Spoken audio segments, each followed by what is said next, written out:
how you doing? Today I'm going to make a quick video here and show you all the common areas to look for an air leak on your Homelite Super XL Auto. There's several areas and you want to check these all out when you're searching for a leak. Alrighty, so let me point them out real fast here.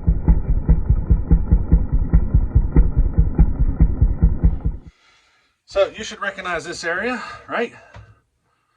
This is where your bar bolt's on, right? The bar bolt's on here, she goes on out. Well, right in here, you see this right here? This is a seal, okay? There's one on either side of the saw. These seals are probably the most common area you're gonna find a leak, right here.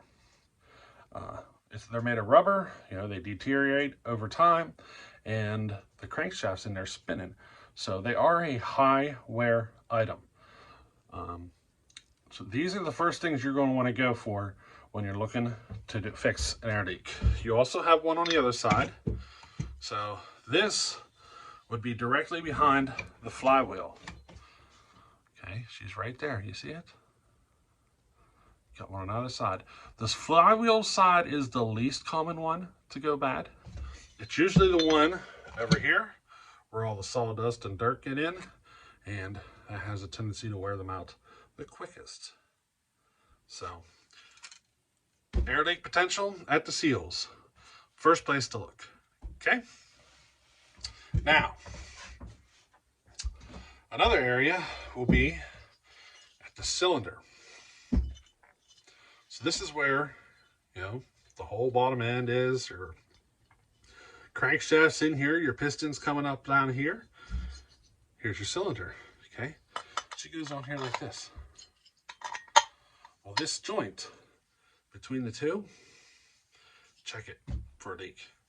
It takes a gasket like this. And if the gasket goes bad, you get a leak. Now, sometimes the bolts will vibrate loose. And when that happens, you get a leak. Sometimes you can get away with just tightening them up, but a lot of times you have to pull it off and replace your gasket, or just remove it altogether and just not use a gasket. If you do that, you need something called MotoSeal. Okay, specifically designed for like high vibration items. So you want to use MotoSeal to fix it if you decide not to go with a gasket. Now this will actually give you a little bit more power, so sometimes it's not a bad idea to do things like this. What it does is it boosts your compression. But it's real simple. Once you get the solder tore down, it's 4 bolts and she pulls apart. Now, another thing you want to look at is this area here, okay? See we already looked at this, right? Where your bar bolt's on, your clutch is right here where my fingers are. This goes together like so. See it? That's how they go together. I got an oil line in my way here. There we go. So they go together like that. There it is. See the joint right here? Easy spot to get an air leak. There's a gasket in there like this. There's not much to it, is there? Now what I find is these two areas bolt together from in here where the clutch is. There's 5 bolts. And some people will take those 5 bolts out thinking they can pull this off. And it doesn't work that way. You actually have to remove the crankshaft because the crankshaft comes off with this. Okay, so since the crankshaft's bolted on here, you got the connecting rod, the piston, and all that all attached, so it won't come off. So what I find is people will unbolt this, start wrenching on it with a screwdriver and all that sort of stuff, break the seal in here, and since this is kind of like paper, you can imagine what happens. Eventually they give it up, bolt it together, and the saw won't run worth a squat now. Runs worse sometimes. So pay attention here. Now, like I said, in order to fix this, you have to disassemble the entire saw. You literally have to take the connecting rod out, the piston out, all of it, in order to get these two parts separated. that gasket goes right here. Now, I usually reassemble these saws without the gasket, usually. A lot of times I just use MotoSeal. There is enough tolerance there that it works. I've not had it not work yet. So if you want to go that route, go for it. Make sure you clean the surfaces up really well. Now what I'm talking about, you see how clean that looks? Okay. What you want to do is take something like Scotch-Brite. I'm going to show you. You see that? Let me just take a second here and rub it with some Scotch-Brite.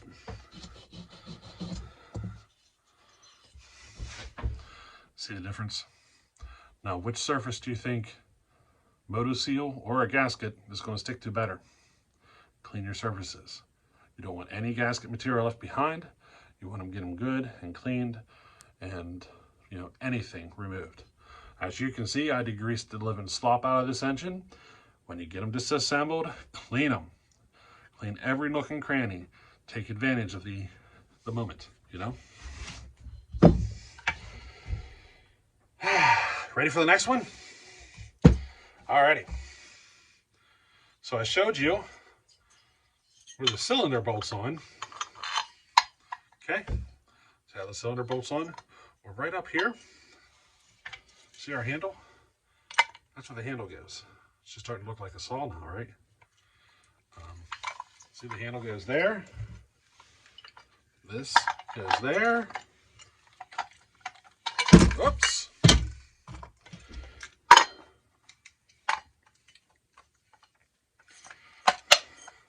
So, see how the cylinder's on. We got our clutch side on here. Here's where our handle goes. It's just starting to look like a saw now, isn't it? Not much to it, is it? All you gotta do is pull the handle off and you get to this, you know? But, see this joint right here? We wanna look at that. There is, right here, see the opening? This is the gasket. This is both for the cylinder and up top there. Okay? See, she goes like so. Another area you want to look for leaks. Again, I usually remove these whenever I'm disassembling the saw and never bother replacing it, just because it does give it a little more power. But you want to check this seal for leaks if you're having problems. It could be leaking on either side of the gasket, right in this general area. Now, if you decide to do something like me and use MotoSeal, I showed you how to clean this up, right? Oops, I showed you how to clean this area up, right? We use Scotch-Brite. Well, here, this is a painted surface. In order for it to stick well, you have to remove the paint. So whatever method you decide, sandpaper is common, but you use something pretty fine. Then only remove the paint. You don't want to start, you know, removing the metal. But get that paint all off of there so that your MotoSeal will seal it up really well. All right. Now this is the area a lot of people don't think about.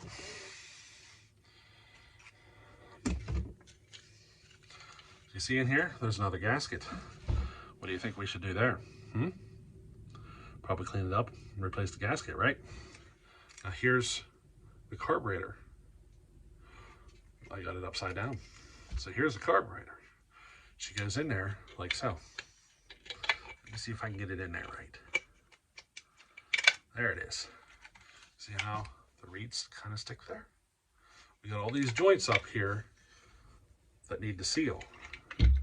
Everywhere you look. So you got the gasket, you got on both sides of the gasket, you can have a leak. Which that gasket mates with this surface. Now, I typically rough this surface up just a touch. I don't like a smooth surface. I find a roughened up surface helps a little bit. And you also have these spots. If I can get it apart, the screws have it stuck, which is common with these. So here's your carburetor and here's your reed setup. They go together like so. This gasket here, if you look at it, it's hard. It's almost like plastic. Replace them. Do not put them back in. When you get a carb kit, you get a new gasket that will replace this. Always replace it. This is one of the more common gaskets near the carburetor that will leak. You know, they're hard and they don't seem to fit quite right. You know what I mean? Once they get hard like that, they're like a potato chip, you know? So don't use this gasket, not the factory one. Replace it with the gasket that comes in your carb kits. All right, very common spot to leak. Now here's a spot that most people don't look at. You see this black here and then this white here? These two will separate, okay? If you push on the reed and work it, they will separate, okay? This will allow you to change your reeds, but there is no gasket in that joint. It's just the friction of when you tighten your carburetor down is what holds it together. Now I will clean those up really well, put some Moto Seal on them, and put them back together. Always. I do it every time.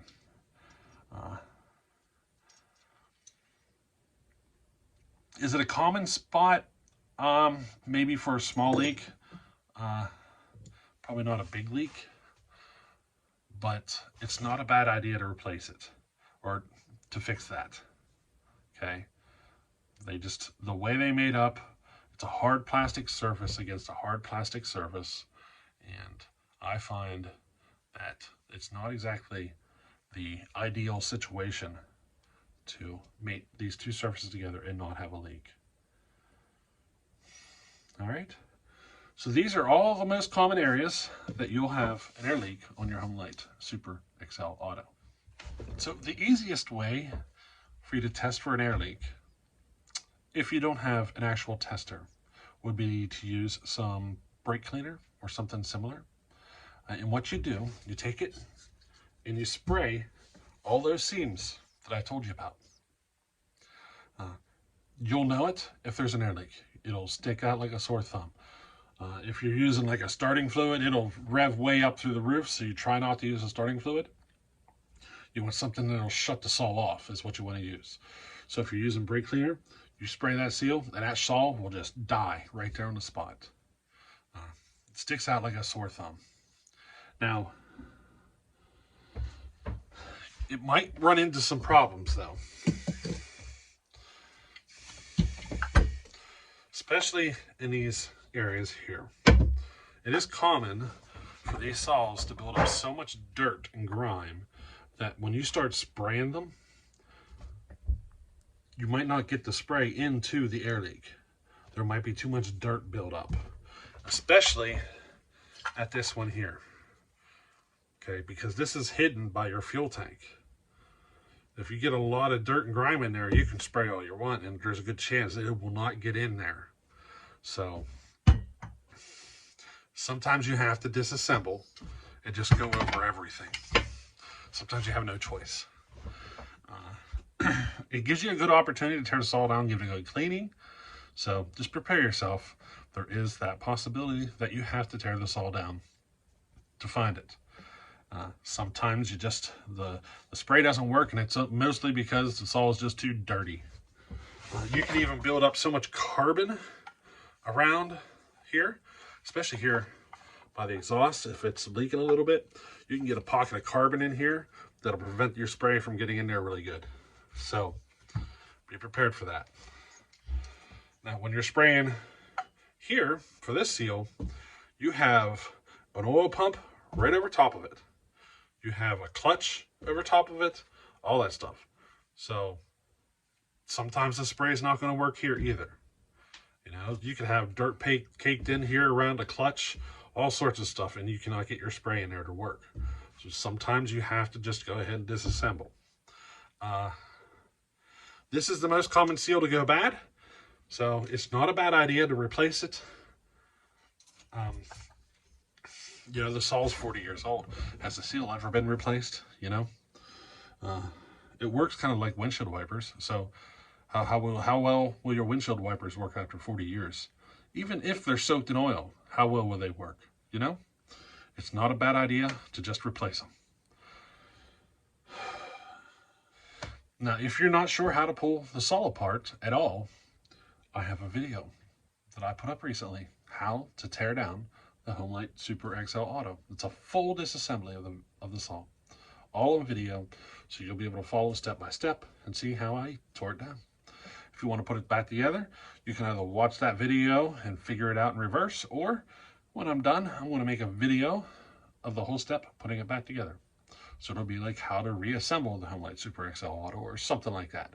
I haven't done that video yet, of course. This all's torn apart, but if you're interested, I do have that other video. It seems to be quite popular too. A lot of people seem to find it interesting. So pop on over there and watch that video if you need further assistance with tearing your saw down. I will also put a link to the video down in the description. Alrighty, so hey, we'll catch you on the next one. Later.